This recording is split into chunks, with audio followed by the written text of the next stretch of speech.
Assalamualaikum warahmatullahi wabarakatuh. Bismillahirrahmanirrahim. Alhamdulillahirabbil alamin. Assalatu wassalamu ala asyrafil anbiya'i wal mursalin sayyidina wa maulana Muhammadin wa ala alihi wa ashabihi wa man tabi'ahum bi ihsanin ila yaumiddin. Amma ba'd. Bismillah, teman-teman. Mari kita lanjutkan lagi ngaji kita ya. Untuk ngaji filsafat. Nah, kelihatannya minggu ini bolak-balik ketemu saya. Semoga tidak bosan. Kemarin juga ketemu meskipun via online ya. Baik, malam hari ini kita lanjutkan ngaji filsafat. Ya tentu saja seperti sering saya ingatkan, algoritmanya ngaji filsafat itu tolong teman-teman tidak berhenti di saya. Fokusnya tetap ke ilmunya. Dan kajian kita ini bukan torekot ya. Jadi teman-teman jangan nganggap saya kayak mursyid. Nanti di buku terjemah rasa 2, apa 1 saya lupa, itu saya jelaskan bahwa kita ini teman belajar saja. Jadi kalau teman belajar ya santai saja, jangan tegang. Kalau ada yang merasa saya tidak pas, ya ingatkan. Saya keliru ya ditegur. Jadi jangan anggap semua yang saya sampaikan benar. Ya mungkin sampai detik ini rasanya saya selamat-selamat saja karena kalian males baca. Coba kalian teliti beneran ya. Makanya saya lebih suka kajian-kajian seperti ini. Itu semoga lebih menginspirasi saja untuk kalian tergerak menggalinya lebih dalam. Isu apapun yang kalian suka.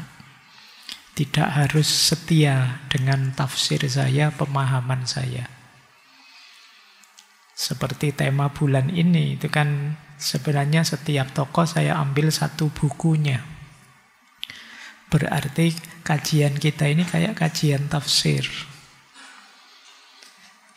Karena itu tafsir, maka itu versi saya. Bisa saja nanti kalian baca buku itu, pemahamanmu beda. Itulah kenapa saya wanti-wanti jangan berhenti di saya. Kalian harus jadi dirimu sendiri, makna yang menurutmu pas untuk hidupmu. Baik, itu ya. Ya meskipun kemarin sudah kalian ulang tahun nih saya, tapi tetap itu bukan deklarasi bahwa saya adalah mursyid kalian. Paling tidak kita teman belajar saja ya. Kita saling bertukar ilmu. Tidak ada orang yang ngerti segalanya. Meskipun mungkin sekarang saya dosen, kalian mahasiswa, pasti ada hal yang saya tidak tahu dan kalian tahu. Dan itu bisa dipastikan. Kenapa? Ya pengalaman hidup kita beda-beda. Sebagaimana hal yang saya tahu, kalian tidak tahu juga pasti ada. Oke, baik. Ini harus saya ulang-ulang ya ini. Sering saya sebut ya seperti ini algoritmanya ngaji filsafat kita. Oke, malam hari ini kita akan membahas buku dari seorang filosof, teolog, musisi. Kemudian beliau juga pernah jadi biarawan Katolik, penulis terkenal, psikolog, seorang terapis psikologi. Namanya Thomas More dari Amerika. dosen juga beliau, kelahiran 1940.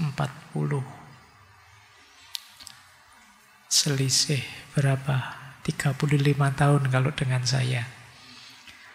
Berarti kalau kemarin saya 50, berarti sekarang beliau 85 usianya. Oh, itu harus lebih diulang tahun itu. Lebih bersyukur.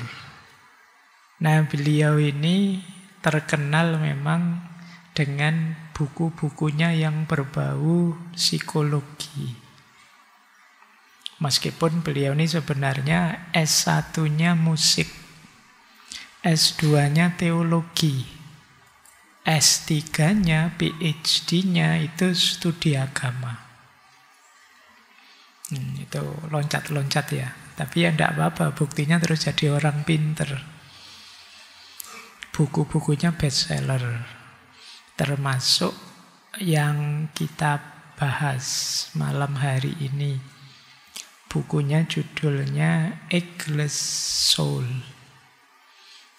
Jadi jiwa yang tidak mengalami penuaan, jiwa yang tidak menua. Ini menyambung kemarin-kemarin ya, bulan ini memang tema kita tentang orang tua. Bagaimana hidup, menjalani hidup saat kita lanjut usia. Ini sangunya teman-teman besok ya. Meskipun kalau saya baca buku ini itu banyak juga wawasan-wawasan yang penting untuk kita. Karena seperti minggu-minggu kemarin, bahagia di usia tua itu karena kelakuan kita saat muda. Ya, kita mulai ya ngaji buku ini malam hari ini dari beliau. Bismillah. Kita awali. Yang pertama, ini sebelum ke bukunya, saya ingin masuk ke sini dulu ya, karena dalam tradisi filsafat itu ada argumen-argumen tentang jiwa. Ada yang menganggap jiwa itu tidak dapat tua, tapi nanti ada yang sebaliknya. Kalau alasan yang menganggap bahwa sisi batin ini tidak bisa menua, biasanya secara umum karena menganggap antara jasmani dan rohani, antara tubuh dan jiwa itu dua unsur yang berbeda. Kalau tubuh ini materi, kalau jiwa tidak, immateri sifatnya. Tidak fisik. Sehingga yang disebut tua, yang ditakuti orang itu kan penuaan fisik. Kulitnya keriput, rambutnya putih, tubuhnya lemah. Ini kan fisik. Sementara jiwa itu bukan fisik. Maka kalau kalau tubuh bisa tua, jiwa tidak. Ini alasan ini biasanya lebih mudah kita terima. Kita sehari-hari apalagi orang beragama itu cara berpikirnya begini. Jadi ada tubuh, ada jiwa. Yang jiwa ini bukan fisik. Sementara tua itu fisik. Ya rambut putih dan lain sebagainya tadi. Ini alasan pertama. Alasan kedua, kesadaran. Jadi jiwa ini kan nanti berhubungan dengan kesadaran. Berhubungan dengan aku. Loh, penghayatan kita tentang aku itu tidak ada hubungannya dengan materi. Bisa saja umur kita nambah tapi aku masih merasa seperti yang dulu. Nah, ini yang disebut kesadaran. Kalau yang pertama tadi unsurnya, kalau ini kesadarannya. Kalian sekarang sudah mahasiswa, tapi bisa saja penghayatanmu, enggak kok Pak, saya ini rasanya masih kayak dulu saja zaman saya SMP, SMA misalnya. Bisa begitu. Jadi jiwa itu tidak selalu nyambung dengan badan. Badan bisa menua, tapi jiwa bisa saja awet muda. Sering kan kita dengar istilah jiwa muda. Istilah jiwa muda itu biasanya untuk orang tua. Karena kalau masih muda ya tentu saja muda. Tapi begitu orang bilang, wah orang ini jiwanya jiwa muda, itu biasanya nunjuk ke orang tua. Nah, itu berarti kesadarannya, kesadaran muda. Berarti jiwa itu bisa tidak menua terus-menerus. Aku bisa begitu terus. Oke, ini alasan kedua. Ini yang sering kita pakai dua ini. Tapi ternyata beberapa filosof juga begitu. Di catatan saya ada Plato, Plotinus, dan Descartes. Descartes lah kalian mocone biasanya ya. Ora apa-apa lah gitu aja lah. Wis penting karepe ya wong kuwi. Jadi René Descartes. Kalau di Plato jiwa itu substansi yang abadi. Sementara jasad itu hanya manifestasi fisiknya. Nanti Plato ini dikenal dengan teori idenya. Jadi jiwa itu lebih abadi. Dia ada lebih dulu sebelum tubuh. Jadi dia ada di alam ide, terus nanti masuk ke jasad kita. Ini pandangannya Plato ini agak spiritual. Nanti dilanjutkan Plotinus. Plotinus ini orang juga menyebutnya Neoplatonisme. Melanjutkan Plato. Plotinus ini nanti banyak dilanjutkan oleh para filosof Muslim, khususnya tradisi Persia. Jadi Suhrawardi, Ibnu Arabi, dan kawan-kawan. Jadi punya pandangan bahwa jiwa itu hakikatnya manusia. Dia substansi yang abadi, beda dengan jasad. Kalau jasad bisa hancur, kalau jiwa tidak. Dilanjutkan oleh Plotinus. Jiwa itu yang tidak bisa hancur tadi karena dia pancaran ilahi. Sumbernya Tuhan. Dia akan selalu murni dan tidak berubah. Hanya saja nanti kalau dia terpenjara oleh tubuh, oleh hal-hal yang materi, kadang-kadang lupa hakikat dirinya. Nah, jadi ini Plotinus, Neoplatonisme. Dicek lah, ini 3 tokoh ini sudah kita bahas semuanya. Yang ketiga René Descartes.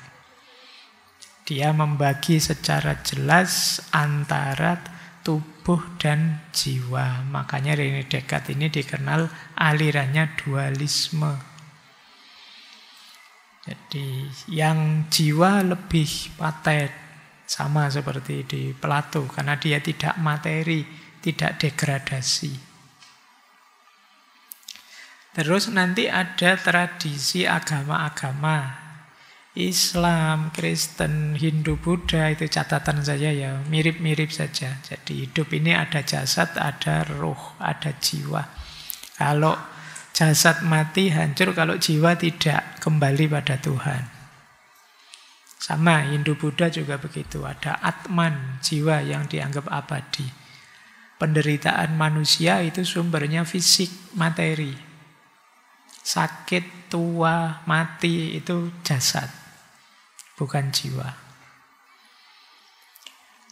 Nah, yang kelima, fenomenologi eksistensial. Seperti tadi ya, orang itu bisa saja tua, tapi mungkin saja dia jiwanya masih muda, ingin eksis dengan kemudaannya. Malam hari ini sebenarnya buku Eggless Soul itu untuk menegaskan jiwa yang tidak menua secara eksistensial ini. Jadi meskipun sudah tua bisa eksis juga. Ya, ini pengantar. Ini yang tidak menua. Apa ada Pak yang punya pandangan jiwa juga ikut tua? Ada. Misalnya ya, ada pandangan jiwa itu tidak ada. Yang ada dinamika batin, dinamika mental, kesadaran. Jadi yang kita sebut jiwa itu kan isinya kesadaran, kehendak, imajinasi, ingatan. Kan itu isinya. Sementara kan kita tahu, imajinasi, ingatan, pengalaman yang ada kita rasakan itu kan juga berubah. Jadi pengalaman, memori, mungkin kita mengalami trauma-trauma, kemudian ada kalanya orang itu tambah tua, tambah keras, jiwa terus kelelahan, dulu apa sekarang lupa, itu jadi jiwa ya bisa tua lah, itu pandangan ini. Apalagi nanti neuroscience. Kalau di neuroscience, jiwa itu mungkin sering disamakan dengan kesadaran atau pikiran, tergantung otak. Kalau otak tambah lemah, tambah tua, ya fungsi kognitifnya lemah, berarti jiwanya juga tambah lemah. Pikiran kita tambah lemah, ya jiwa kita tambah lemah. Kita ada penyakit Alzheimer, demensia, dan yang sejenis itu. Jadi, apa ada yang menganggap jiwa bisa menua? Ada. Itu ya, itu istimewanya ilmu. Mau apa saja ada, tergantung kalian setuju yang mana. Baik, ininya kok hilang. Sudah ya. Kita lanjutkan, ini pengantar saja, silakan didiskusikan sendiri ya. Nanti kalian setuju yang mana. Jiwamu bisa tua, apa enggak bisa tua. Yuk, kita masuk ke buku. Kita mulai mengkaji buku Eggless Soul ini. Tentang jiwa yang tidak menua. Berarti ini ikut madhab yang pertama. Saya kutip sebentar. Ketika aku menggunakan kata penuaan, yang aku maksud adalah menjadi lebih mempribadi dan menjadi lebih diri sendiri seiring waktu. Bahkan banyak orang menjadi lebih baik seiring waktu. Jadi ini di buku ini Thomas More ingin menjelaskan yang saya maksud penuaan itu adalah pertumbuhan kita semakin menjadi diri kita sendiri. Ini orang sering menyebutnya tambah matang. Tambah matang itu berarti kita tambah mampu menjadi diri kita sendiri. Mampu menjadi diri kita itu setara dengan kita jadi lebih baik. Karena kita sekarang versi diri kita sendiri. Kadang-kadang kita hidup itu tidak menjadi diri kita. Potensi-potensi kita tidak keluar semua. Mungkin karena lingkungan, mungkin karena doktrinasi-doktrinasi, mungkin karena pengaruh berita kiri kanan. Kita tidak pernah membaca diri kita, akhirnya kita tidak kenal diri kita, terus cara hidup kita tidak cocok dengan diri kita. Pada akhirnya terus kita asing dengan diri kita. Asing itu mungkin teman-teman pernah ya kadang, aku kok bisa begitu ya? Atau aku kok tidak nyaman ya melakukan itu? Rasanya ada yang salah deh dengan diriku. Ini sebenarnya problemnya adalah kita jarang membaca diri kita. Sehingga kita tidak kenal. Potensi-potensi kita juga tidak terungkap. Mungkin sampai sebesar kalian ini yang sudah mahasiswa, yang sudah semester akhir skripsi, itu juga masih kalau ditanya, aku itu sebenarnya mauku apa sih? Bakatku apa sih, itu mungkin juga masih kabur. Kenapa? Kita tidak terlatih membaca diri kita. Kalau membaca keluar kita canggih sudah. Apa sih yang tidak kita baca dan tidak kita komentari? Hari ini kan kita semua jadi komentator. Apa saja. Lewat medsos kita, lewat Instagram, Facebook, dan lain sebagainya. Apa saja kita baca, kita komentari. Hanya satu yang sering terlewatkan tidak kita baca. Diri kita sendiri. Pernah tidak kalian posting-posting sendiri terus di komen-komen sendiri? Dianggap stres ya mungkin. Kamu habis posting apa, terus bulan depan kamu komentari, aku kok naif banget ya, aku kok lucu banget ya. Itu berani tidak kamu begitu ya? Mungkin tidak berani ya, ini sekarang peradabannya peradaban pencitraan. Kamu takut citramu sendiri jatuh gara-gara itu. Tapi wajar kok sebenarnya kalau kalian mau begitu. Karena ada kalanya level kematanganmu hari ini itu beda dengan level kematanganmu 10-20 tahun lagi atau bulan depan atau tahun depan. Sesuai pengalamanmu. Jadi mungkin saja postinganmu bulan lalu kalau kamu baca sekarang kamu merasa apa istilahmu hari ini cringe, merasa kayak gitu loh aku. Mungkin kamu merasa gitu. Dan tidak apa-apa, itu wajar. Kalau tidak percaya kalian boleh baca oret-oretanmu, apa buku harianmu, postinganmu zaman kalian SMP apa SMA itu. Kalau kamu masih punya buku tulismu, apa buku agendamu zaman SMP dulu, coba kamu baca-baca. Itu kan kamu ketawa-ketawa. Merasa aneh saja. Padahal mungkin dulu kamu nulisnya ada yang sambil marah, ada yang sambil ngamuk, ada yang sambil nangis-nangis, ada yang sambil apa. Tapi sekarang ketawa. Kenapa? Kematanganmu tumbuh. Kamu tidak seperti dulu lagi. Ini loh yang kata Thomas More, ini yang saya maksud menua. Jadi menua itu kita bertumbuh, semakin sadar diri kita, semakin bisa menjadi diri kita. Inilah menua. Jadi kata beliau, tujuan hakiki hidup kita, kalau dengan definisi yang tadi, berarti tujuan hidup kita ini memang menua. Ya secara fisik otomatis kita tua, tapi secara kejiwaan tidak. Nah, definisi beliau seperti ini berarti tua itu kematangan jiwa. Ini penting. Kalau jiwanya belum matang, kedatangan apa saja, apakah ilmu, apakah pengalaman itu biasa atau luar biasa, begitu dia masuk dalam dirimu, mesin jiwamu yang belum matang, ya dia akan terolah secara tidak matang. Jadi caramu membaca kalau mesin jiwamu masih dangkal, ya dia akan terolah secara dangkal. Jadi ternyata pengalaman itu dalam atau tidak, hebat atau tidak tergantung jenis pengalamannya, tapi tergantung kesiapan jiwamu. Ngaji seperti ini, itu luar biasa atau tidak tergantung ngajinya. Tapi tergantung penyerapanmu, resepsimu, kesiapan jiwamu untuk menangkapnya di level apa. Ya, itu makanya kata beliau, ya hidup ini intinya untuk berkembang, kemudian membiarkan sifat bawaanmu terungkap.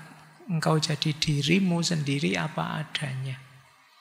Tapi kuncinya tadi ya, kalian harus punya kemampuan canggih membaca diri. Saya lanjutkan. Ada kalimat lagi di bagian awal buku beliau. Jangan terima pandangan umum yang membatasi dari orang lain yang mungkin menganggapmu lebih tua dari yang engkau sadari. Setialah pada usia jiwamu, bukan pada angka atau pandangan tentang kelemahan dan kesehatan yang buruk. Bagi jiwa, semua itu tidak berarti. Jadi beliau ini melihat ya masyarakat umum, pandangan umum itu yang dilihat hanya fisik kita. Menyebut tua itu ya dasarnya fisik. Rambutnya sudah putih kah, kulitnya sudah keriput kah, umurnya sudah banyak kah, kan hanya ini yang dilihat. Padahal hakikat tua yang itu kematangan tadi tidak bisa dilihat di luar. Maka kalian jangan terlalu sibuk dengan komentarnya orang tentang dirimu. Biasanya kan kita panik gitu kan kalau orang ngomentari kita, apalagi fisik. Karena itu jangan terima pandangan umum yang membatasi dari orang lain. Jadilah dirimu sendiri, matangkan dirimu. Setialah pada usia jiwamu. Bukan pada angka, bukan pada kelemahan atau kesehatan fisikmu. Engkau bisa tetap hebat, berapapun usiamu. Ini yang beliau maksud di Eggless Soul. Oke, ini kalimat-kalimat ini bisa kita temukan di awal buku. Yuk, kita mulai masuk ke konsep-konsep dari beliau. Nanti di buku itu beliau menjelaskan ada 5 transisi batin seiring usia kita bertambah. Oke, ya. Ini tidak dari sejak lahir ya, tapi dari sejak kita sadar tentang diri kita, biasanya di usia muda. Dari sejak kita muda menuju tua itu ada 5 tahapan yang kita alami. Yang pertama, ini mungkin usia kalian, feeling immortal, merasa hebat, merasa abadi. Ini tahapan biasanya dialami anak-anak muda. Energinya masih penuh. Merasa bahwa mati itu masih jauh. Saya masih muda Pak, yang tua-tua dulu lah. Saya ini masih panjang cerita saya. Kalian semua akan merasa begitu. Seolah-olah immortal. Jiwa kita masih penuh dengan ambisi, pencapaian, petualangan, membangun identitas. Di usia kalian membahas tema-tema kayak gini itu kan rasanya jauh. Alah Pak Faiz bahas tua, bahas dirinya sendiri. Apa ndak ngerti kita audiennya ini anak muda. Kalian kan pasti merasa begitu. Kenapa? Kalian ada di fase ini. Fase feeling immortal. Kalian masih merasa jauh Pak, tua itu apalagi mati. Tapi kalian ndak salah. Karena memang fase inilah yang nanti banyak menggerakkan kalian untuk apa? Mengeksplorasi hidup. Mencoba ini, mencoba itu, ingin mengalami ini, ingin mengalami itu. Ya memang usiamu sudah. Feeling immortal ini. Nikmatilah hidupmu. Eksplorlah seluas mungkin. Pikniklah yang jauh. Jalan-jalan kemana-mana, tidak masalah. Usiamu memang. Alami macam-macam hal dalam hidup. Wajar. Jangan malu-malu. Jadi kan sering mungkin ada ya karena belajar filsafat, belajar tasawuf kan merasa, wah ini tidak hakiki Pak. Wah, engkau wae nikmati dulu hidupmu. Karena kalau kamu belum bisa menikmati hidupmu, gimana kamu ridho dengan ketetapannya Allah atas hidupmu? Jadi healing lah, piknik lah, dolan lah yang jauh. Usiamu memang usia itu, explore lah, tidak masalah. Jadi jangan malu-malu, jangan menipu diri, juga jangan menyiksa dirimu. Memang fase ini fasemu. Meskipun kata Thomas More akan lebih wise, lebih bijak. Iya saya nikmati tapi saya tidak lupa bahwa hidup ada akhirnya. Jadi tetap harus siap-siap. Ini yang di fase pertama, jadi transisi pertama. Kalau sudah di sini, nanti ada fase kedua. Ini mulai. First stage of aging. Pertama kali merasa, saya sudah tua ini. Nah, ini mungkin karena ubannya mulai tumbuh, terus mulai sakit ini, sakit itu. Sudah tidak sekuat dulu lagi. Tiba-tiba ada temannya yang berangkat duluan. Nah ini mulai deg-degan ini. Aduh. mulai muncul iya ya, saya tidak selamanya muda. Saya tidak selamanya akan sekuat ini. Nah, ini namanya first stage of aging. Jadi ketika kesadaran bahwa saya tidak akan seperti ini terus. Kalian mungkin sedang jalan-jalan, dolan kemana, terus sadar, iya ya, saya ini hidup ya tidak untuk ini saja sih. Umur saya terbatas. Nah ini berarti kalian sedang masuk di tahap first stage of aging. Kalian mulai sadar umur. Kalian mulai ngitung-ngitung. Saya sekarang S2 tapi belum nikah. Nanti mungkin nikahnya umur sekian. Terus punya anak. Anak saya kalau mahasiswa saya sudah umur sekian. Wah tua banget aku, anakku nanti sudah pensiun saya. Gimana biayai anakku kuliah? Mikirnya sampai ke sana. Itu first stage of aging. Kalian mulai merasakan pentingnya hidup lebih serius. Karena usia semakin bertambah. Loh, sudah di atas 20 saya. Wah, sudah 25, ini sudah saatnya nikah, kok masih belum apa-apa saya. Kalau kamu mulai gelisah tentang umur, mulai first stage of aging. Saya tidak tahu apa sudah ada yang masuk ke sini kalian. Kalau ada, ya bahasa kasarnya mulai tua. Jadi mulai tua itu kesadaran bahwa kalian mulai menganggap penting umur. Kalau di yang pertama tadi kalian peduli amat dengan umur, inginnya menikmati hidup, mengeksplorasi hidup. Tapi begitu masuk ke yang kedua mulai sadar, iya ya, umur ini tidak boleh sembarangan saya. Masa depan tergantung sekarang ini. Oke, ini fase kedua. Terus fase ketiga,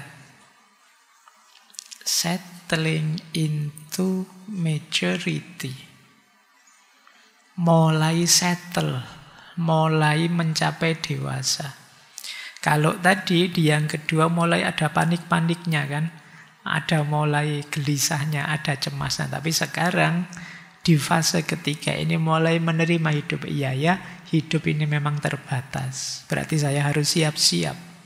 Nah ini orang menyebutnya mulai dewasa. Mulai matang. Mulai sadar untuk tidak sekedar mengejar karir, harta, dan lain sebagainya. Tapi saatnya hidup dengan penuh makna. Menjalin relasi yang baik. Juga kebijaksanaan. Ini fase kedua. Settling into maturity. Mulai bisa milah, oh ini penting, ini tidak penting. Nah ini ranking 3, lebih tidak penting lagi. Kalian sudah mulai begitu, sudah mulai matang kalian. Tapi kalau tidak bisa membedakan ini, kalian belum settle into maturity. Jadi cirinya itu tadi ya, bisa menemukan prioritas hidup, bisa lebih dewasa menyikapi persoalan. Oh ini urusan kuliah, ini penting untuk masa depanku. Ah ini kan cuma nongkrong di kafe, ndak apa-apa lah sekali-sekali absen misalnya. Ah, ini kamu lebih tahu mana yang lebih penting. Ngaji misalnya, oh ini ilmunya penting. Ah ini kalau selfie-nya kapan-kapan bisa. Foto itu bisa ditunda kapanpun. Ini kalian ngerti. Mana yang penting, mana tidak penting. Mana yang utama, mana tidak utama. Itu yang disebut settling into maturity. Kalian sudah mulai dewasa. Nah, terus ada fase keempat. Fase keempat ini orang baru mulai disebut tua beneran. Asli sudah ada di usia lanjut. Transisi di lanjut usia. Mulai gejala tuanya muncul. Sakit-sakitan, pensiun, dan lain sebagainya. Jadi meskipun kata Thomas More, ini bukan akhir sih, tapi ini ganti cerita. Jadi bukan akhir cerita. Menjadi tua itu ganti cerita. Ganti peran kita. Kemarin kita aktif, bisa berkarya ini, berkarya itu. Sekarang kita mungkin mulai sadar, saya tidak kuat lagi melakukan ini itu. Berarti ada yang kuat, yang penting, yang bisa saya lakukan. Mungkin jadi orang tua, menasehati, dan lain sebagainya. Jadi tuntunan, jadi pembimbing, anak cucu kita, dan lain sebagainya. Ini yang disebut shifting toward old age. Kita geser sekarang. Nah ini jadi menjadi tua itu ganti narasi hidup.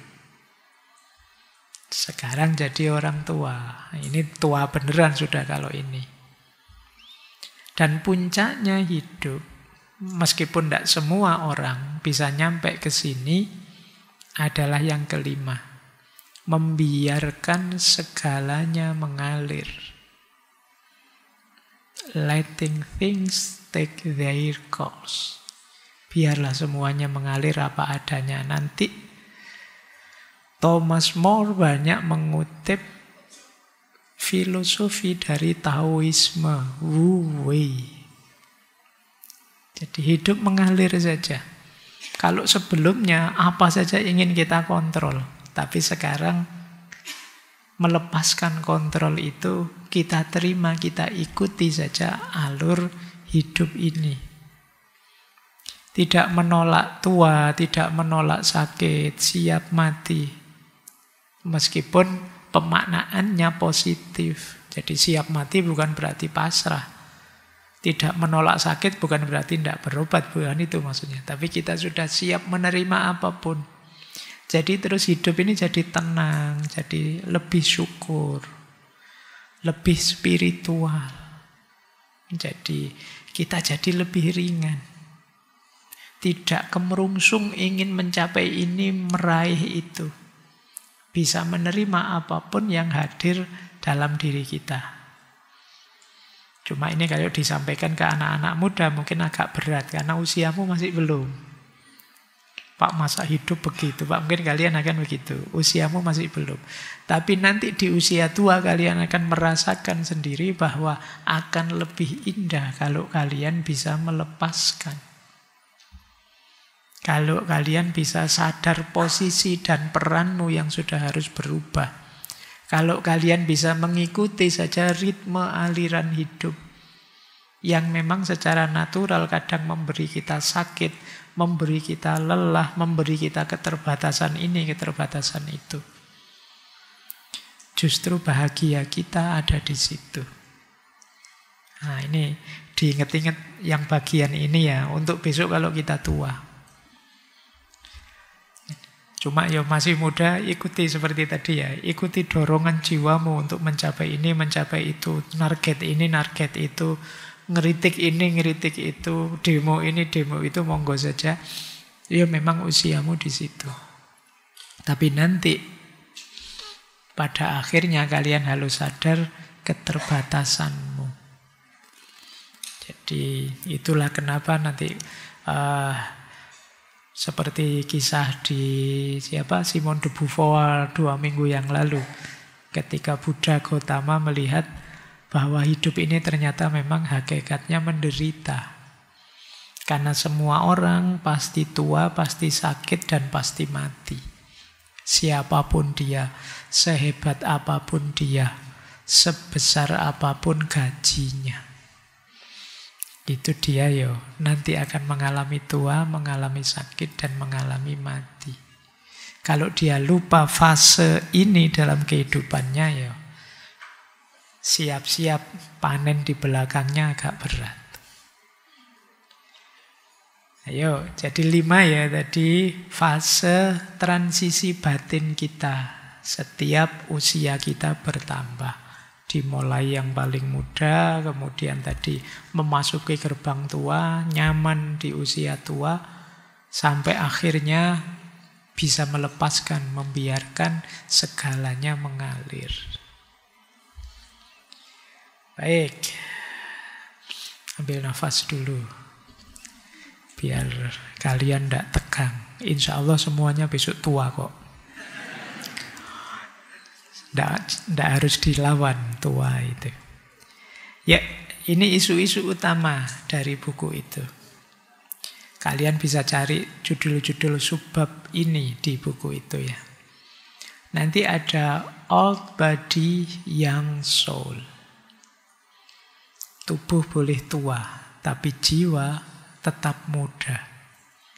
Ini yang jadi nyawa teorinya, ageless soul tadi ya. Tubuh kita memang pasti menua. Rambut bisa putih, sendi-sendi melemah, daya tahan berkurang. Jadi ini cirinya orang tua. Nah, tapi jiwa tidak harus tunduk pada hukum fisika tubuh, kata Thomas More. Jiwa masih tetap bisa segar, masih tetap bisa penuh rasa ingin tahu, bisa tetap kreatif, bisa tetap semangat. Jiwa itu timeless. Jadi kita bisa usianya 70 tapi tetap semangatnya 20. Itu jiwa.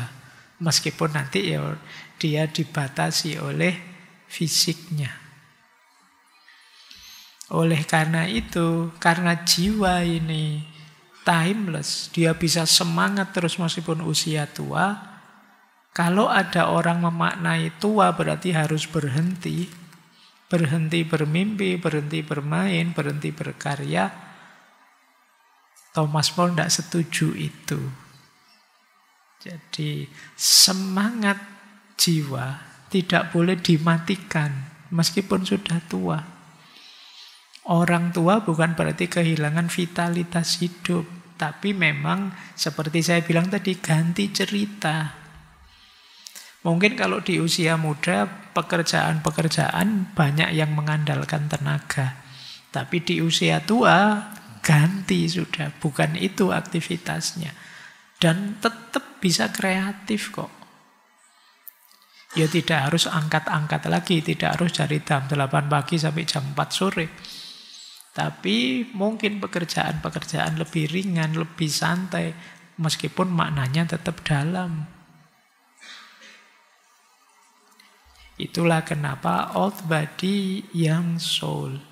Jadi kata Thomas More, jangan terobsesi mengejar awet muda fisik. Jadi kalau begitu tua itu kan banyak orang yang terbalik. Dia fokus, waduh keriput ini, waduh rambut putih ini. Terus fokus ke situ, gimana ndak keriput lagi, gimana ndak putih, gimana tubuhnya jadi kuat seperti muda. Itu kata Thomas More, ini salah fokus. Fokusnya harusnya ke batinnya, ke jiwa. Gimana melayani jiwa yang masih vitalitasnya tinggi. Jadi masih punya semangat ini itu, mengejar ingin tahu, kreativitas, spiritualitas. Jadi kata Thomas More, fokuslah pada keeping the soul young. Menjaga jiwa agar tetap muda. Jadi bukan pasrah dengan sudahlah saya tua, sudah tidak saatnya lagi untuk mikir ini, mikir itu, mimpi ini, mimpi itu, tidak begitu. Jiwa kita masih bisa, meskipun tetap harus bijaksana, milih aktivitas dan mimpi yang cocok dengan situasi. Jadi ini yang dia maksud dengan old body, young soul. Inilah kenapa terus jiwa disebut ageless, tidak mengenal usia.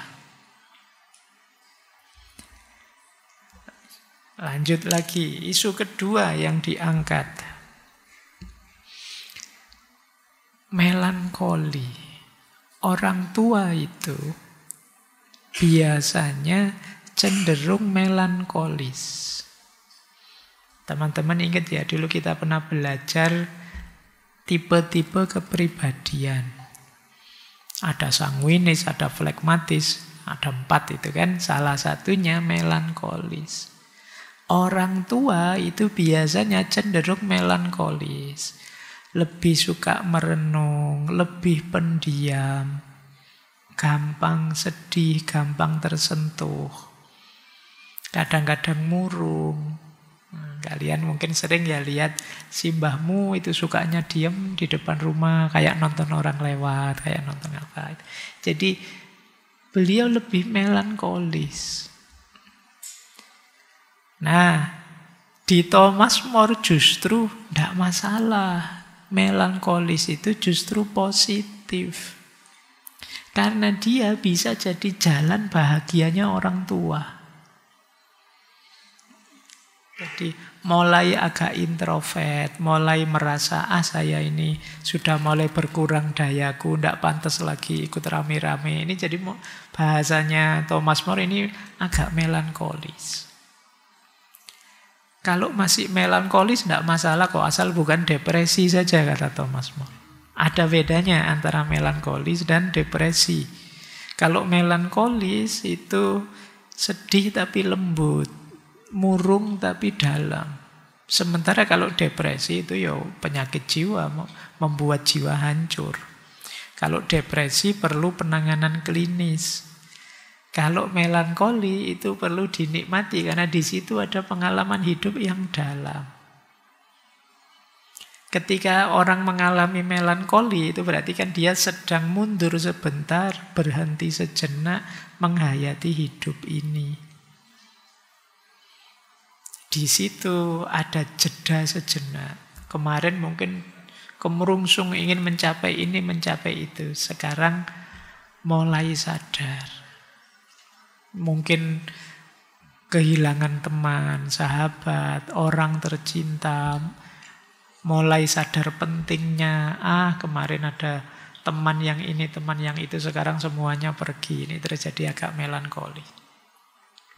Tapi ini membuat dia lebih sadar. Manusia itu jiwanya ditempa justru oleh pengalaman-pengalaman pahit. Kehilangan, kerentanan, luka batin. Kalian yang hidupmu enak terus, tidak pernah ngalami pahitnya hidup, ada yang kurang dalam hidupmu apa? Daya tahan. Jadi, kalau bahasa lebih kerennya, resiliensi. Kalian tidak terlatih hidup pahit, maka begitu ngalami pahit sedikit saja, rasanya beratnya luar biasa. Itu kayak mahasiswa yang nilainya A terus. Begitu dapat A minus, itu bencana besar dalam hidupnya. Bandingkan dengan kalian yang bijine DE gitu terus. Jadi kepahitan nilai jelek itu bagi dia Allah apa? Amin itu sujud syukur dia. Kan ada itu dulu ceritanya Daniel Goleman itu ya, yang saya ceritakan di sesi emosional intelijen itu. Ada mahasiswa yang nilainya A terus. Tiba-tiba ada dosennya satu yang ngasih nilai amin. Itu bagi dia dunia runtuh sudah. Terus dia pulang ke rumah, ngambil senjata, balik ke kampus, dosennya ditembak sampai tewas. Bayangkan itu. Kenapa? Dia tidak terlatih emosinya mengalami kepahitan hidup. Bahagialah kalian hidupmu yang sering pahit. Paling tidak kalian punya daya resiliensi yang tinggi. Karena kepahitan apa yang tidak saya alami, itu kamu lebih hebat. Dibandingkan mungkin temanmu yang enak, terus nyaman, terus hidupnya. Dari sisi ini loh ya, ketangguhan menghadapi situasi. Karena toh kita tidak tahu di depan situasi yang menghadang kita apa. Sekarang kalian bahagia misalnya uangmu banyak. Sementara temanmu tidak punya uang. Tapi temanmu yang tidak punya uang itu lebih daya tahannya tinggi. Kalian tidak tahu di masa depan kalau tiba-tiba rekeningmu diblokir gimana. Kamu stres. Temanmu yang tidak punya uang blokir lah rekeningku tidak ada isine. Lebih tangguh menghadapi masalah. Oke ya, jadi itulah hidup. Pelajaran hidup itu seperti itu. Makanya kalau kata Konfusius itu pelajaran paling pahit itu dari pengalaman. Tapi ya menguatkan. Oke, jadi melankoli itu penting sih, gunanya juga banyak. Jiwa manusia itu tumbuh dalam kehilangan, kerentanan, luka batin. Dengan mengalami situasi melankoli, terus hati jadi lebih siap. Karena di situ orang merenungi hidupnya, menyadari situasinya.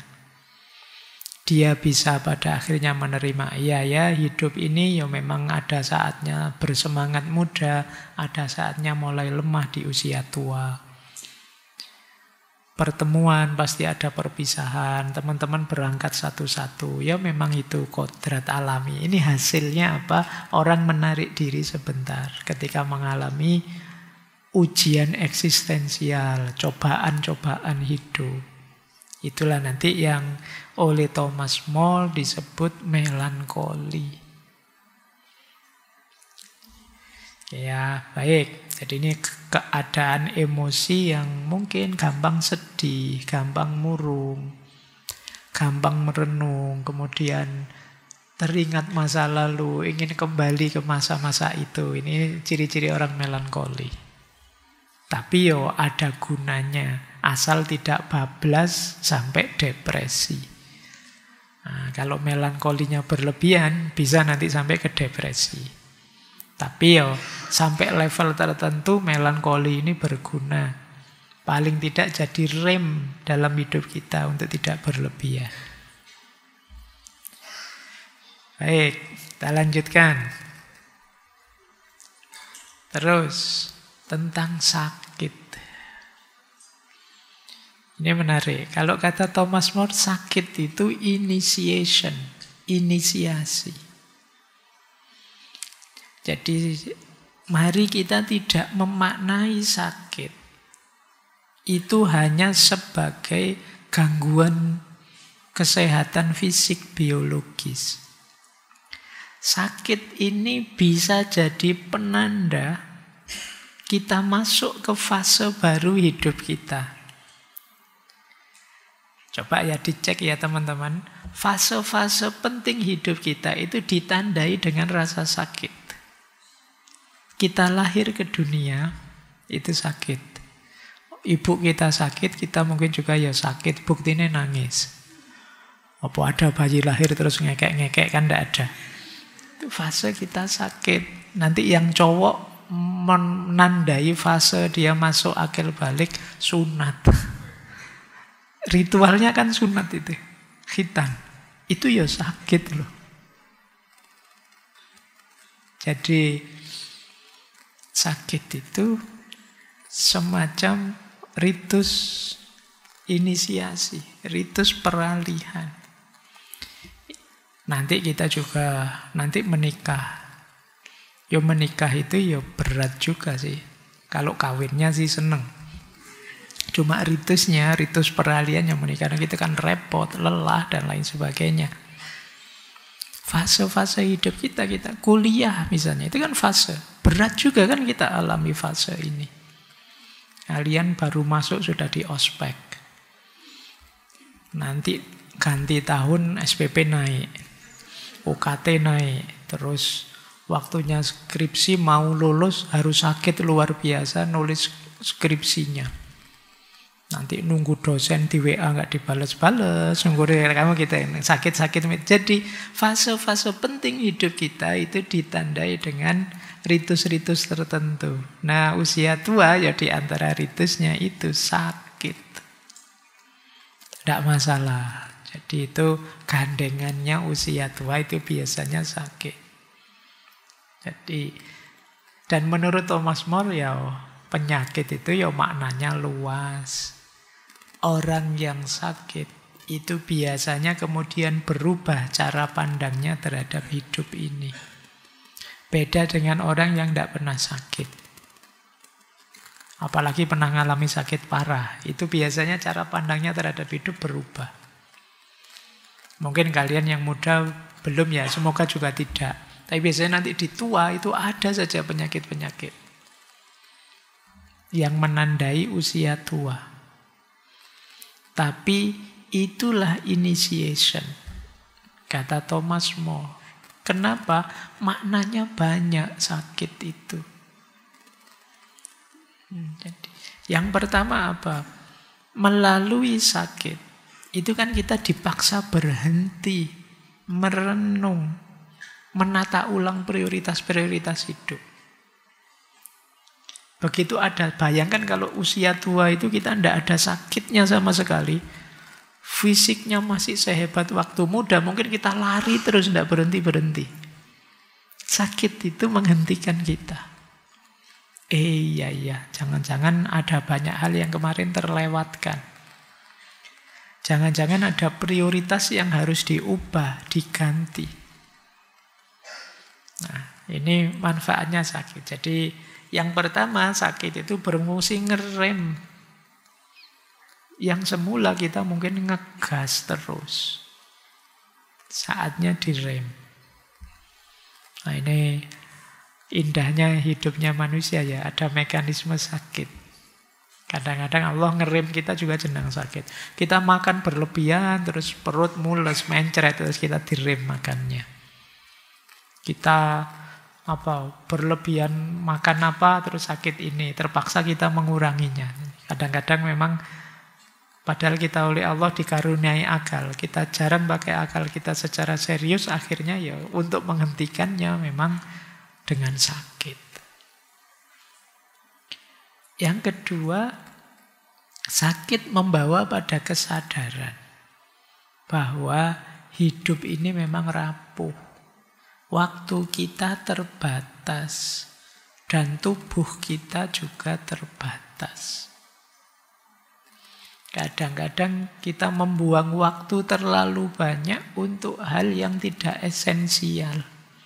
Kita menghabiskan biaya terlalu besar untuk hal yang sebenarnya tidak pokok dalam hidup kita. Dengan sakit terus kita sadar, iya ya, ngapain saya kemarin seribet itu? Ngapain seheboh itu? Nah, ini efek dari rasa sakit. Yang ketiga, sakit bisa membuat kita lebih lembut, lebih empatik. Kenapa? Alasannya dua. Dengan sakit, kita bisa mengempati orang lain yang juga sakit. Wah, saya tahu yang kamu rasakan. Misalnya kalian sakit gigi, betapa pedihnya sakit gigi. Nah, sekarang kamu bisa mengempati orang lain yang sakit gigi. Mungkin sebelumnya kamu melecehkan sakit gigi. Alah, wong cuma gigi gitu aja. Kayak sakit apa saja, wong yo bukan kanker, bukan jantung aja kayak sakit. Loh, kamu nggak bisa mengempati. Tapi begitu kamu ngalami sendiri sakitnya sakit gigi, sekarang kamu sadar, iya ya, sesakit ini ternyata. Sekarang kamu bisa mengempati.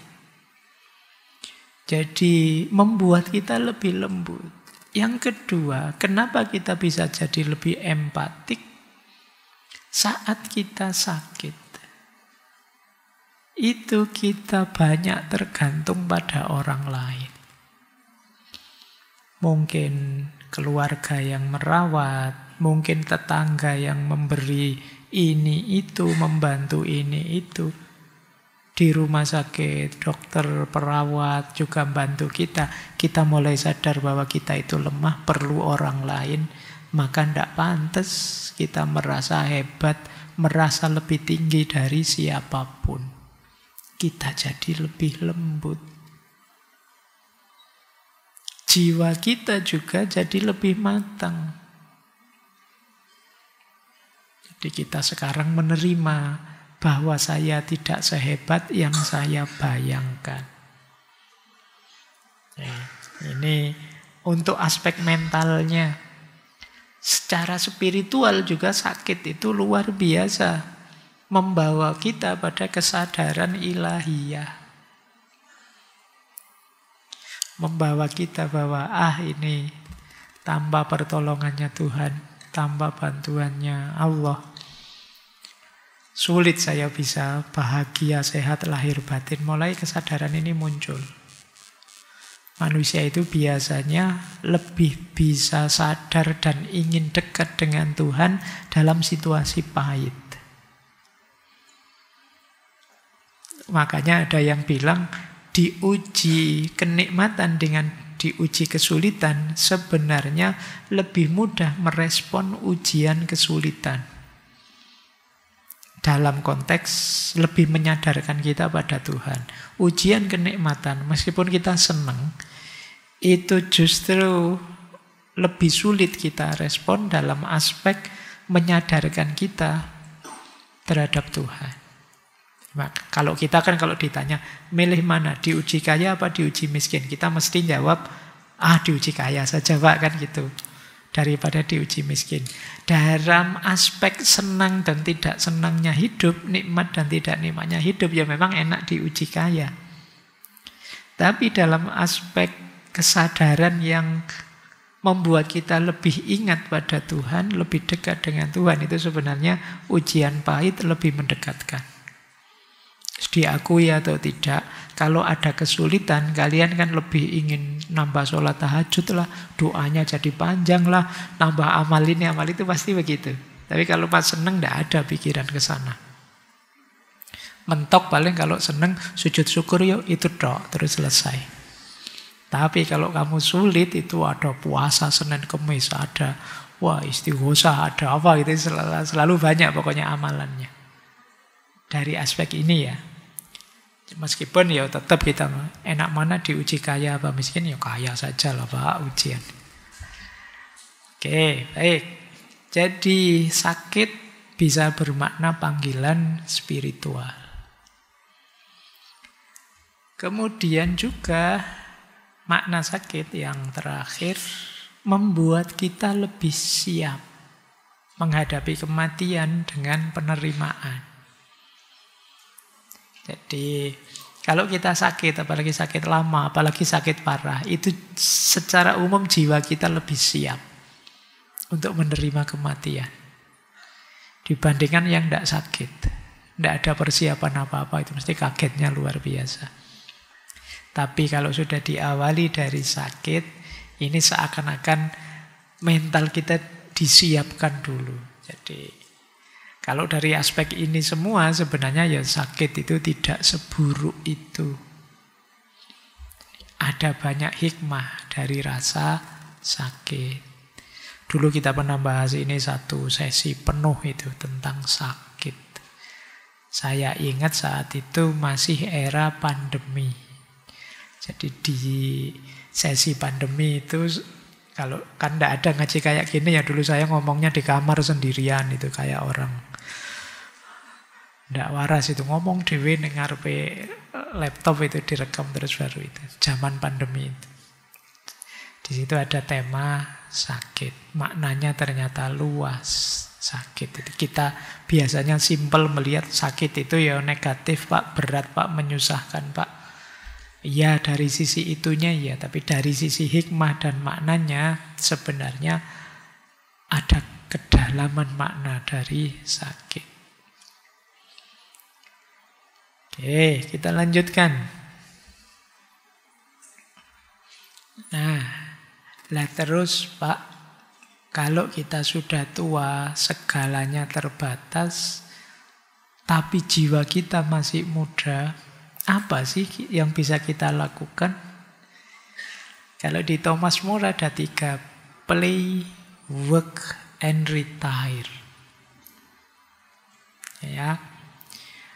Play itu bermain. Jadi apa? Play itu kalau kita main itu kan ada 3 unsur. Yang pertama penasaran, ingin tahu. Yang kedua spontan. Yang ketiga kreatif. Ini kan jiwa-jiwa pemain. Nah, play ini di usia tua pun masih bisa kita jalankan. Jadi di usia tua bisa permainan dalam bentuk seni, musik, menulis, berkebun, termasuk ngomong cucu, termasuk itu bagian dari play. Dengan melakukan play ini, permainan ini, jiwa kita akan tetap muda. Membuka ruang untuk tetap gembira. Jadi play ini biasanya berhubungan dengan hobi. Ada banyak hobi yang menggembirakan kita, yang masih bisa kita jalankan. Kalau masih bisa dijalankan, tidak usah malu-malu. Jadi, Pak lihat pemandangan itu hobi. Ya, jalan saja lihat pemandangan. Saya suka melihara ikan, pelihara ikan. Jadi, mungkin bikin kolam kecil yang bisa dinikmati sendiri, silahkan. Ini play. Hidupkan play dalam diri kita. Dulu juga kita ada pernah filsafat permainan itu. Hidup ini memang permainan. Maka tidak usah malu-malu kalau ingin bermain. Ingin menggembirakan diri kita. Meskipun tentu saja ya jangan main terus. Skripsimu tidak jadi-jadi nanti. Ya harus ngerti batasnya. Jadi ini maksudnya Thomas More, ya tua pun tidak masalah. Ada banyak jenis permainan yang bisa dijalankan. Yang kedua, work. Work itu kerja. Nah, menariknya, kerja di usia tua itu mungkin bukan kerja yang bernilai ekonomi, yang menghasilkan banyak, itu mungkin masanya sudah lewat. Tapi kerja di usia tua itu kerja yang mengikuti panggilan jiwa. Mungkin mengajar, mungkin menulis, mungkin melukis, mungkin nuntun orang, menasehati orang. Jadi kerja di usia tua bukan tentang produktivitas, tapi tentang ekspresi diri dan kontribusi. Apa yang saya bisa dan apa yang bisa saya berikan pada lingkungan sekelilingku. Ini kerja-kerja usia tua. Mungkin sekedar menasehati, mungkin ngajar, mungkin juga ada menulis, berkarya ini, berkarya itu yang tidak berorientasi ekonomi. Inilah work-nya orang tua. Kemudian retire. Retire itu pensiun. Thomas More mengkritik bahwa pensiun itu berarti berhenti total, tidak ngapa-ngapain, pasif. Kata Thomas More, yang disebut true retirement adalah transformasi tujuan hidup. Kalau dulu tujuan hidup itu memenuhi ambisi, mengejar cita-cita. Tapi sekarang tujuan hidup adalah memberi, berbagi, menemukan kebebasan batin. Jadi ini yang dimaksud pensiun. Jadi pensiun itu bukan terus nonaktif, terus tidak ngapa-ngapain, tidak begitu. Justru tambah tua sebenarnya kita tambah berharga. Kenapa begitu? Karena di usia tua kita bisa menjadi ini loh, elder. Elder itu mungkin sesepuh, tetua, orang tua. Yang kata-katanya tidak hanya rangkaian kalimat, tapi juga tuntunan, bahkan mantra pendorong. Jadi orang tua mencapai kepenuhan dirinya dengan menjadi elder. Elder itu menjadi sesepuh yang menuntun, membimbing, jadi rujukan pertanyaan. Ini namanya jadi elder. Cirinya elder apa? Elder itu dia menerima masa lalunya sepenuhnya sebagai pelajaran dan bersyukur atas hidupnya. Orang yang masih menyangkal dirinya, menyangkal hidupnya, tentu saja tidak bisa jadi elder meskipun usianya tua. Jadi elder beda dengan older. Older lebih tua dari sisi umur, tapi elder ini tua secara jiwa. Ada banyak orang yang older tapi bukan elder. Dan nanti ada orang-orang istimewa yang mungkin usianya muda tapi sudah elder. sudah bijaksana dan bisa jadi penuntun. Ciri pertama tadi ya, menerima hidup. Cirinya orang yang masih belum menerima hidup adalah sering menggunakan kalimat penyesalan seandainya dan coba-coba. Seandainya ya, dulu saya zaman kuliah, itu berarti dia ada yang belum dia puasi. Coba dulu saya nembak sejak awal, itu ada yang dia sesali. Jadi ada pokoknya kalimat-kalimat penyesalan menunjukkan dia masih belum menerima sepenuhnya kehidupannya. Tapi orang yang wise, bijaksana, seorang elder, sepahit apapun pengalaman bagi dia adalah pelajaran untuk dibagi ke orang lain. Jadi dia tahu cara mengelola pengalaman, luka, dan menjalankannya secara bijaksana. Nah, elder ini perannya secara umum 3. Yang pertama sumber nasihat, sumber teladan, sumber penghiburan. Yang kedua, dia jadi penghubung antara masa lalu, masa kini, dan masa depan. Melalui pengalamannya, kearifannya, agar generasi muda tidak kehilangan arah. Ini perannya elder. Jadi mungkin di kita hari ini banyak older tapi kurang elder. Kita kurang orang-orang tua, sesepuh yang bisa nuntun kita, bimbing kita, menyambungkan masa lalu dengan masa kini menuju masa depan. Orang yang menjadi elder, dia akan mampu melihat hidup dengan lebih luas, penuh kasih sayang dan tidak egois. Dia menerima masa lalu, tidak mengingkarinya, tidak menyesalinya. Dan hidupnya berarti dengan membimbing, mengarifi, menuntun orang lain. Jadi puncaknya makna diri sebagai orang tua atau older adalah menjadi elder. Menjadi sesepuh yang jadi teladan dan sekaligus menuntun. Dalam dirinya ada banyak kearifan, buah dari pengalaman hidup. Itulah elder. Lanjut.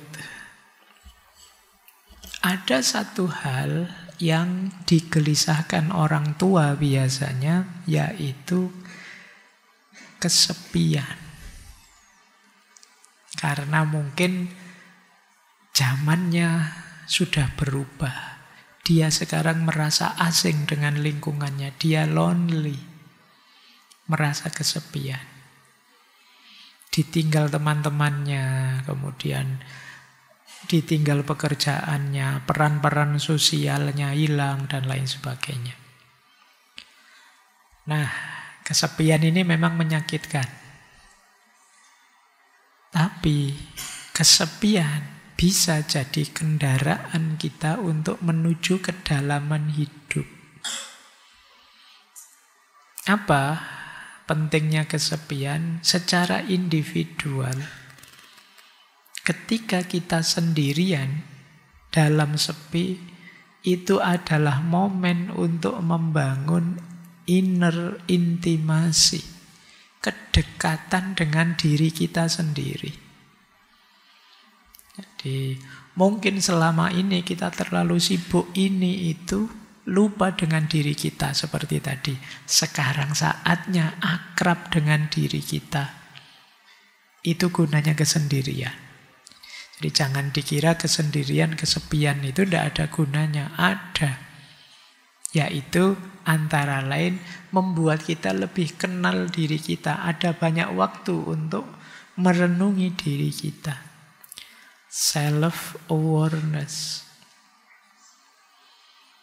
Yang kedua, secara sosial, orang yang sendirian itu biasanya lebih jujur, lebih objektif, lebih terbuka. Dia bisa mendeteksi, ini hubungan palsu saja. Ini kebersamaan basa-basi saja. Dia lebih ngerti itu. Jadi akhirnya dia bisa menemukan relasi-relasi yang lebih sejati selanjutnya. Yang tidak sekedar mengisi kekosongan, tapi berbagi keberadaan. Nah itu secara sosial. Jadi orang kok selalu ada dalam kerumunan bersama orang lain, itu biasanya justru kehilangan objektivitas. Susah melihat circleku ini baik-baik saja atau toksik. Kenapa? Kalau kita terlibat terus, ya kita tidak jadi objektif. Tapi dengan ada jarak kita menyendiri, kita bisa teman saya yang sana itu kayak gini. Yang ini suka basa-basi saja. Yang sama ini tidak akrab, tapi sebenarnya dia orang baik. Kita bisa mengevaluasi. Yang ketiga tentu saja secara spiritual membuat kita lebih dekat dengan Tuhan. Kalau bareng-bareng itu susah sudah. Kalau sendirian lebih memungkinkan kita dekat dengan Tuhan.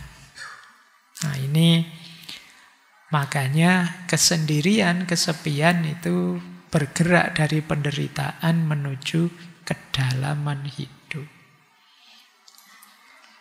Baik, kita lanjutkan ya. Jadi jangan takut kesepian, jangan takut sendirian, karena dalam sendirian juga maknanya banyak. Jadi kemarin kita pernah belajar satu sesi itu tentang kesendirian. Ternyata juga maknanya penting untuk hidup kita. Lanjut. Nah, ini yang ditakutkan biasanya, kematian. Living with dying. Mengerikannya kematian bagi orang-orang yang sudah tua.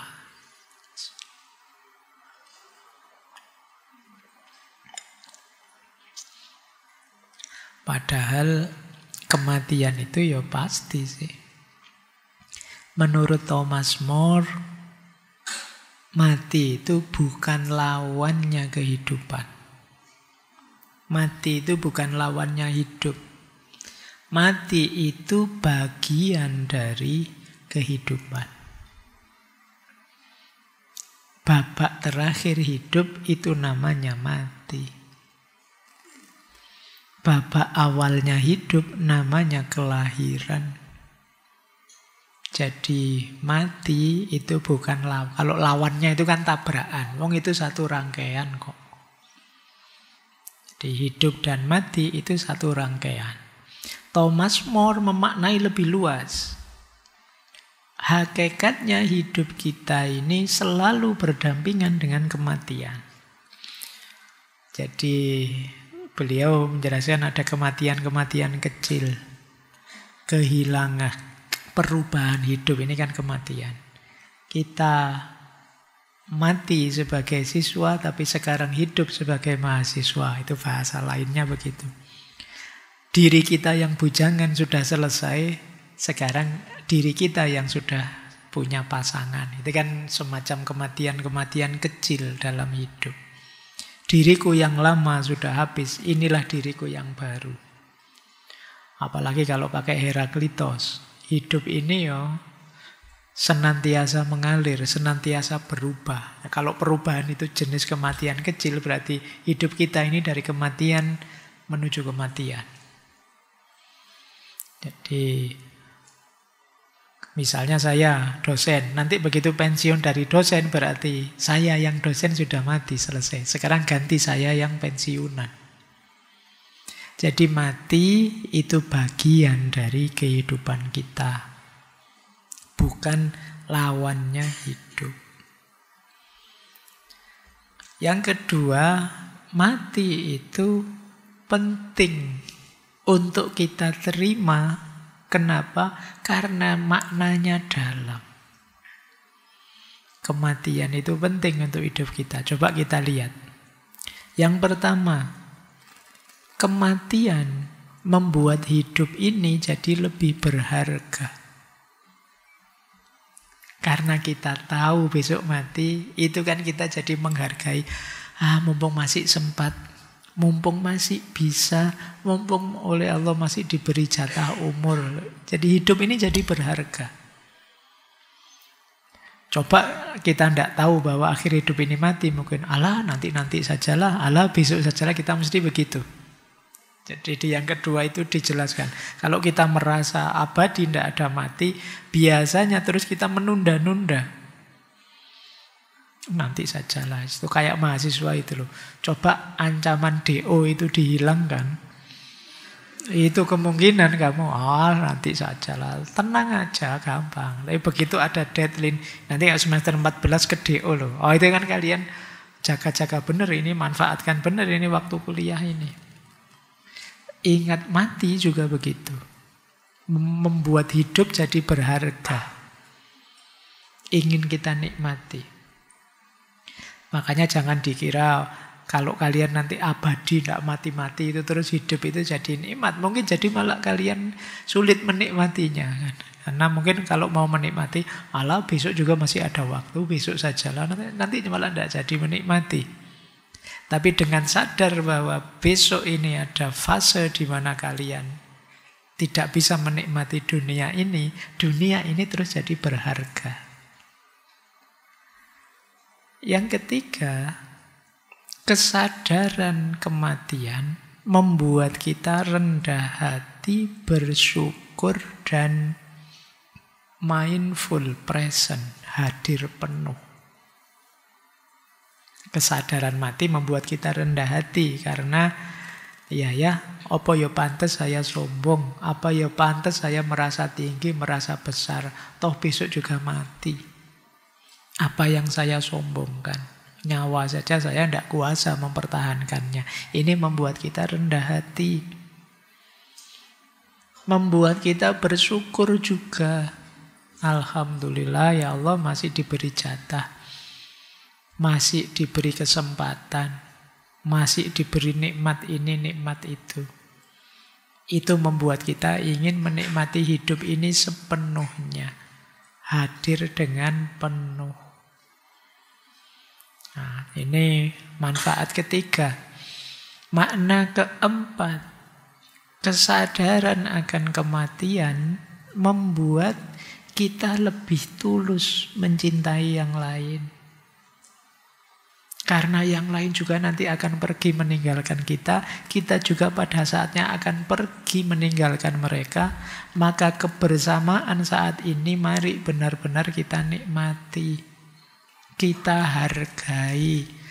Jangan lama-lama kalau benci orang. Jangan lama-lama kalau tidak suka orang. Kenapa?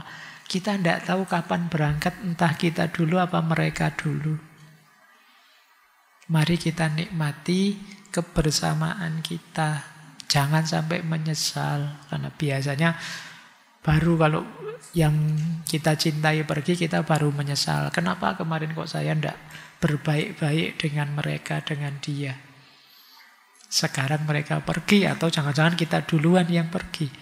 Maka manfaatkan waktu sebaik mungkin untuk menikmati kebersamaan, mencintai dengan tulus, karena setiap perjumpaan pasti nanti akan berakhir dengan perpisahan. Nah, relasi jadi lebih bermakna. Jadi mungkin ini rahasianya ya, bulan lalu kan ada itu Syekh Said Nursi yang bilang kalau kamu ingin musuh, nafsumu sudah cukup. Kalau kamu ingin nasihat, kematian sudah cukup. Begitu kalian ingin ingat mati, itu ya mau tidak mau kalian akan terdorong jadi orang baik. Kemudian kematian adalah transformasi jiwa, bukan keterputusan. Jadi Thomas More termasuk yang punya pandangan jiwa kita tidak berakhir dengan kematian fisik, tapi ada perjalanan di alam selanjutnya. Jangan lupa beliau ini juga sebelumnya biarawan Katolik. Oleh karena itu, menghadapi kematian yang lebih penting adalah kesiapan kita. Siap enggak kita melakukan journey selanjutnya di dimensi yang akan datang selain dunia saat ini. Jadi inilah yang dimaksud dengan living with dying. Hidup dengan kematian. Oke, kita lanjutkan. Ini tadi ya sempat saya sebut bagaimana beliau menggunakan konsep Wu Wei dari tradisi Taoisme. Konsep ini Wu artinya tanpa, Wei artinya tindakan, perbuatan, usaha. Jadi Wu Wei itu tidak ada tindakan tanpa upaya. Ini jangan disalahpahami ya. Tidak melakukan itu, tidak bertindak itu maksudnya bukan kok pasif atau males. Tetapi jangan memaksakan diri, hiduplah selaras dengan hukum alam atau tahu. Mengalirlah sesuai kenyataan alamiah hidup ini. Itulah Wu Wei namanya. Jadi jangan intervensi. Ya tua saja, diakui saja. Dinikmati saja proses itu. Itu yang dia maksud Wu Wei. Jadi inti pemahaman Wu Wei itu yang pertama kita hidup selaras dengan alam. Tidak melawan arus. Tidak kok aku ingin muda terus sampai usia berapapun, tidak bisa. Alaminya manusia itu ya nanti tua, ya sakit, ya mati. Kita terima saja ritme ini. Tindakan tanpa memaksa itu berarti tidak berlebihan, tidak dibuat-buat, tidak menentang sifat dasar sesuatu. Mengalir saja. Waktunya tidur ya tidur, waktunya makan ya makan, waktunya kerja ya kerja, waktunya istirahat ya istirahat. Spontanitas yang alami seperti air yang mengalir yang bisa melintasi segala hal. Berarti dalam filosofi Wu Wei ini kita diminta menghindari ambisi yang berlebihan. Jadi jangan berlebihan. Ikuti saja aliran air. Ini nanti diarahkan untuk orang-orang yang mengalami lanjut usia. Sadari hukum alam, jangan dilawan. Itu tadi saya buka buku, ada contoh menarik dari buku Wu Wei ya. Jadi pemimpin yang menerapkan Wu Wei itu justru tidak banyak bikin aturan. Dia menyiapkan kondisi saja yang di situ kemudian rakyatnya akan hidup dengan tertib. Tidak banyak memaksa, tidak banyak intervensi. Sama secara pribadi orang yang menjalani Wu Wei itu ya tidak memaksakan jalan hidupnya. Mengalir saja. Nah ini khas, ini nanti dibawa untuk ke orang tua. Ada contoh menarik, saya baca analoginya pohon. Mari kita bayangkan sebuah pohon. Pohon itu tidak memaksa dirinya untuk tumbuh, tapi ya dia tumbuh secara alami, mencari cahaya matahari dan berbuah secara musimnya, sesuai musimnya. Itulah Wu Wei. Jadi bertindak tanpa melawan kodratnya. Nah kadang-kadang manusia itu mengintervensi. Ketika diintervensi terjadi kekacauan-kekacauan. Termasuk yang saya baca tadi ada uraian tentang lawannya Wu Wei, yaitu apa? Rekayasa-rekayasa buah yang dipaksa agar tetap tumbuh di luar musimnya. Ini dulu kita pernah sempat belajar, misalnya ketika sesinya Vandana Shiva dari India, seorang aktivis lingkungan, aktivis perempuan. Jadi ternyata buah itu kalau di luar musimnya bukan sesuatu yang ideal untuk dimakan. Kualitas gizinya rendah. Biasanya terus banyak pestisida, bahan kimia. Karena dia tidak di musimnya, ya nanti banyak bantuan-bantuan bahan kimia untuk dia tetap tumbuh di luar musimnya. Termasuk berlawanan dengan ritme tubuh. Tuhan sudah mengatur mekanisme alam ini, buah ini berbuahnya di musim apa, buah itu berbuahnya di musim apa.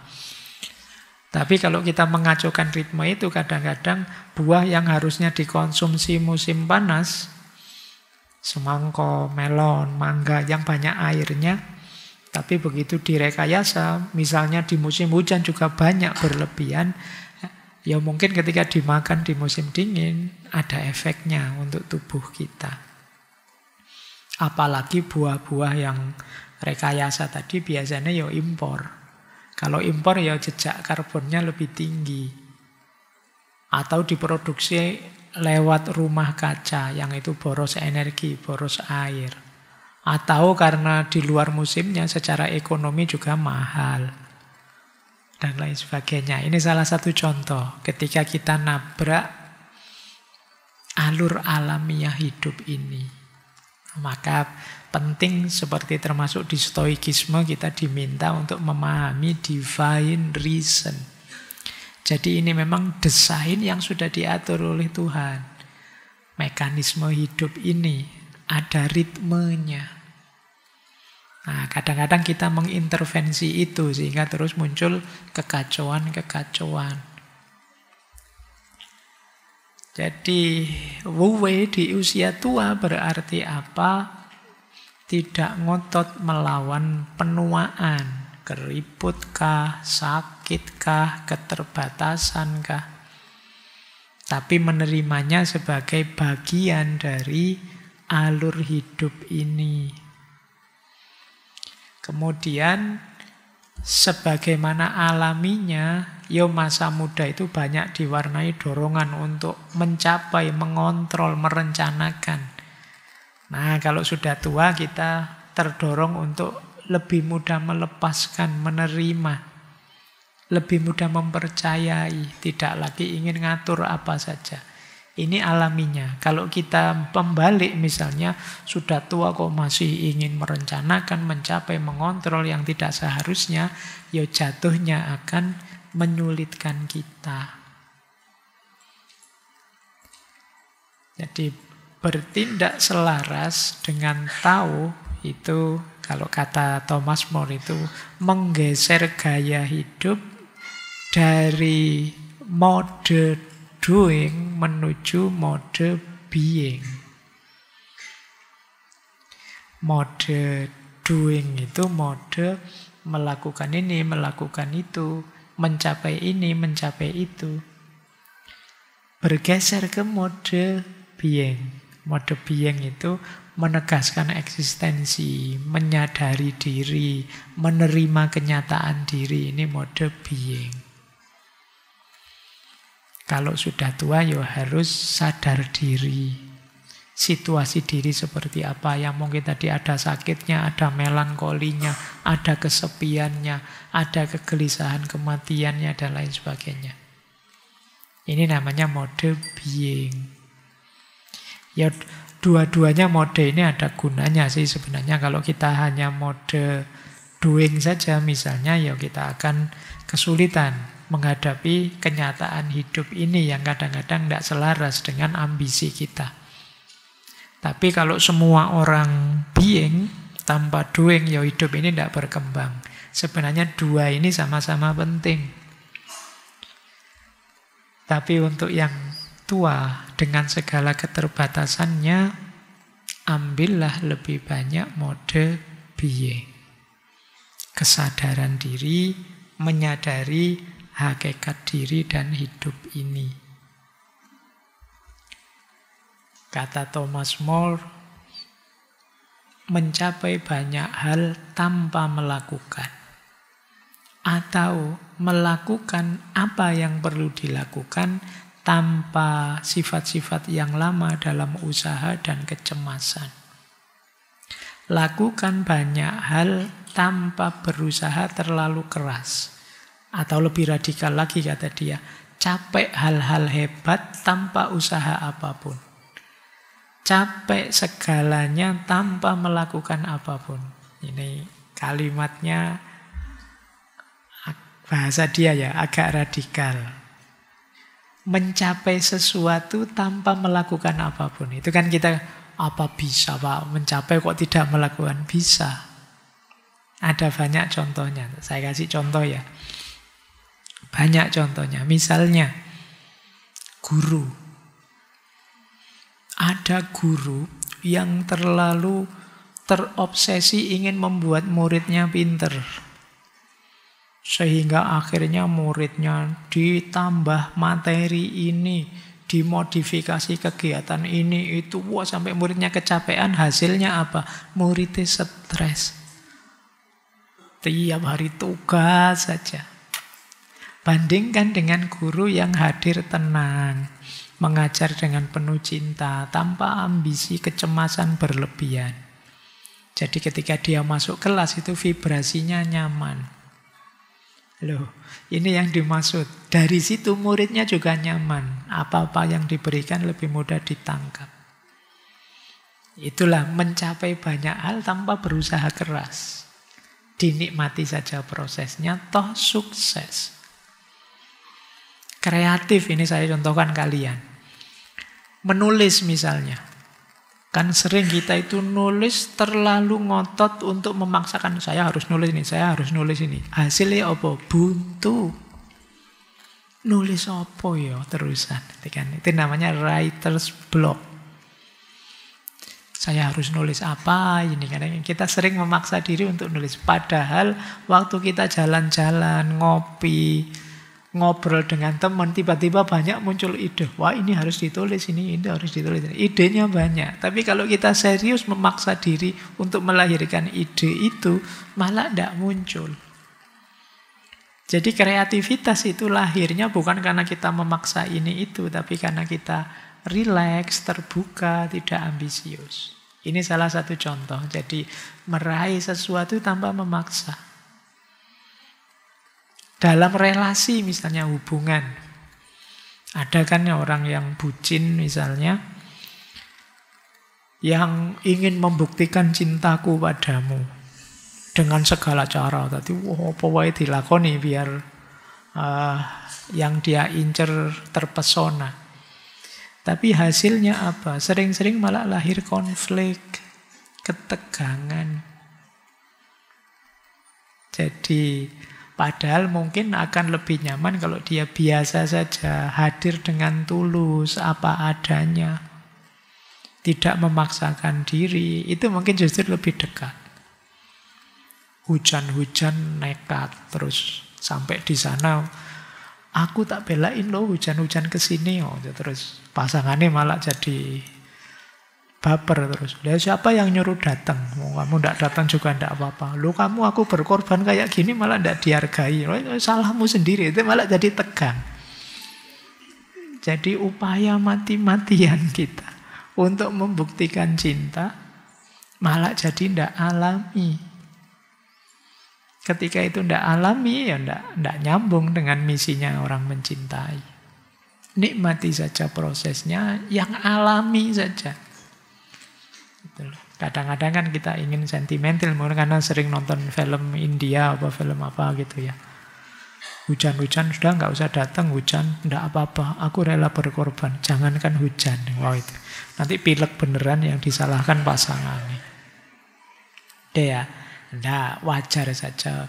Ya mungkin pasanganmu lebih bisa menerima. Mohon maaf ya, malam ini aku nggak bisa datang, hujan terus nih, khawatir pilek. Oke, nggak apa-apa, kan itu aja. Alami saja. Dalam spiritualitas juga begitu kan. Kadang-kadang kita berdoa itu Masya Allah karena ingin segera dikabulkan. Wah, ritual apa yang tidak dilakukan. Seolah-olah kita khawatir nanti tidak dikabulkan. Ustadz ini doanya harus diulang berapa kali ya. Itu kadang kalau dikerjain sama ustadznya, oh itu setiap malam 100 kali itu. 100 beneran bisa kita jalankan gitu.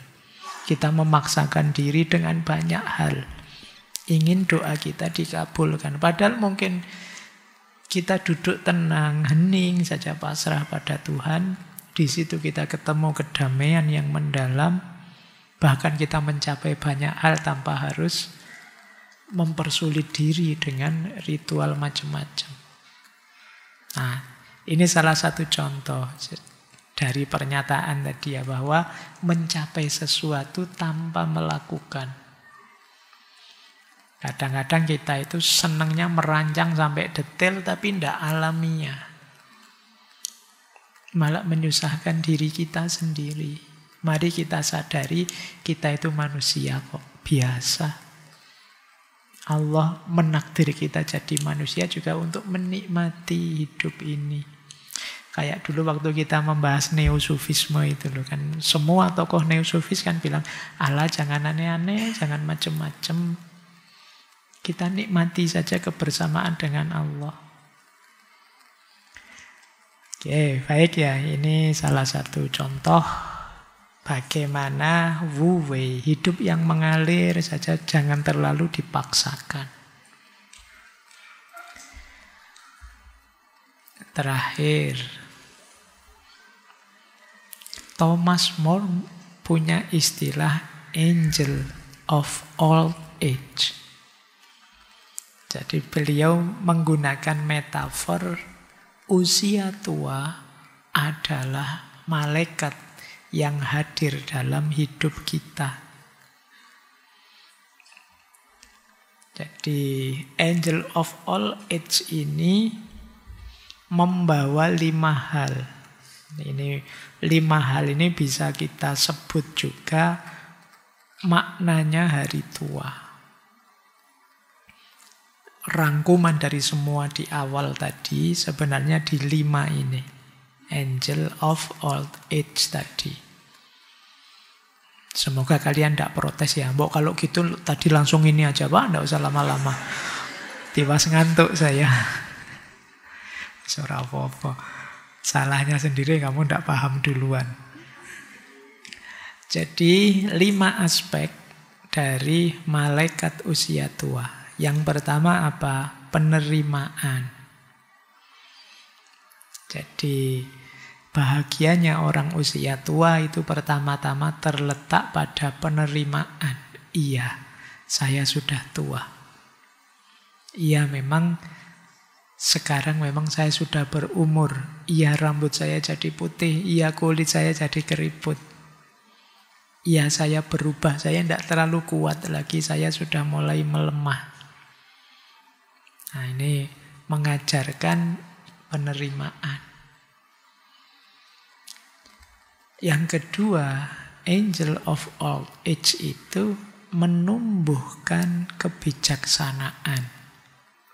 Di usia tua, karena kita sudah tidak sibuk ini, sibuk itu, dikejar ambisi ini, ambisi itu, kita bisa melihat hidup ini dari perspektif yang lebih dalam, lebih luas. Makanya usia tua itu menang di bijaksana. Jadi tidak meledak-ledak, lebih wise. Jadi hidupnya lebih arif, tidak mudah panik, tidak mudah cemas, bisa menikmati apapun yang dianugerahkan Tuhan termasuk usia tua. Ini